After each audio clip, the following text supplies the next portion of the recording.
무조건 음, 1차를 당연하죠. 1차를 노리고 네. 해본다. 네. 음, 9월부터 10월이죠. 아니 지금 졸업하셨어요?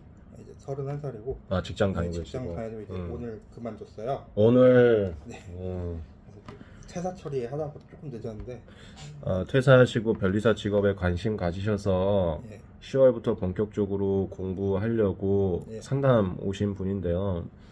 예, 이분 생각은 되게 제가 많이 받았던 상담 내용이어서 공유드립니다.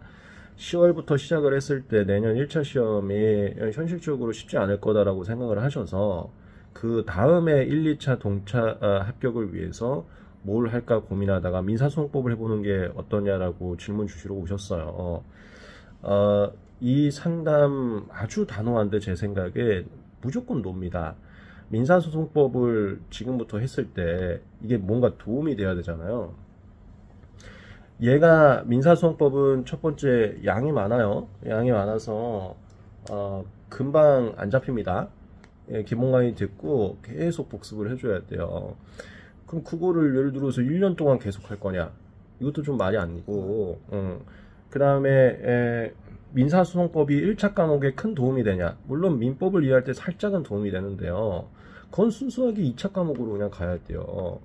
그 다음에 세 번째, 제가 이거를 딱 질문 드리고 그럼 하지 마세요라고 하는 결정적인 게 휘발성이 되게 심하거든요.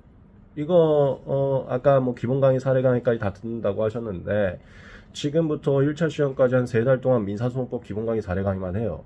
이게 1차에 과연 큰 도움도 안 되는데 그냥 그렇게 시간을 투자를 해요. 그러고서는 내년에 본격적으로 1차 준비하면서 민사소송법 2주만 놓잖아요. 기본 강의 사례 강의 3달 했던 거 다 까먹어 100%. 그럼 지금 그게 한 게 하나도 의미가 없잖아요. 네. 근데 이에 반해서 지금부터라도 민법과 특허법을 기본 강의 가면서 탄탄하게 쌓아두면은 얘가 무조건 더 효과가 있어요. 특히나 특허도 2차 과목이 연계가 되기 때문에 여러분들 선택을 하실 땐 최악을 피해야 되는데 지금 비슷한 질문 주시는 분들의 최악은 현재 그 고생해서 한 행위가 하나도 안 남을 수 있다. 하나도 안 남은 그게 최악이거든요.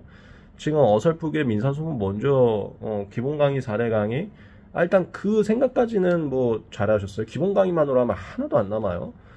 저희 최영덕 박사님도 뭐 기본 강의 사례 강의 이렇게까지 코스로 해놓는 게 하나만 하면 절대 안 남아. 이해가 안 되거든요. 2개까지 하는 건 뭐 그렇다 치는데 그러면 남냐? 안 남아요, 여러분들. 안 남고 제로 베이스 되는 건 그건 최악입니다. 요걸 생각하셔야 돼요. 공통적으로 상담 많이 받아본 내용이기 때문에 제가 여러분들을 위해서 현실적 조언을 드렸습니다. 제가 학원을 운영하고 있기 때문에 제 입장에서는 민사소송법 저희 최영덕 박사님하고 저희 이번 서강대학교 교수님께서 아예 수업을 해주세요. 이게 학원가 최초예요. 모든 학원가에 로스쿨 교수님이. 때문에 그냥 우리가 아주 유능하신 최고의 선생님들을 보유하고 있으니까 믿고 오세요라고 얘기하는 게 학원의 입장에선 당연한 맞는 상담인데 제가 뭐 아시고 오셨을 수도 있겠지만 학원들 중에서 변리사가 운영하는 건 여기밖에 없어요. 그래서 저는 현실적인 조언들을 꼭 해주고 싶어서 이렇게 말씀을 드리는데 아니에요. 그 비슷한 생각 하시는 분들 되게 많아서 상담 또 한번 영상 찍었습니다. 상술적으로는 민사소송법 무조건 하라고 추천할 겁니다. 현실적으로는 절대 아닙니다. 하나도 안 남습니다.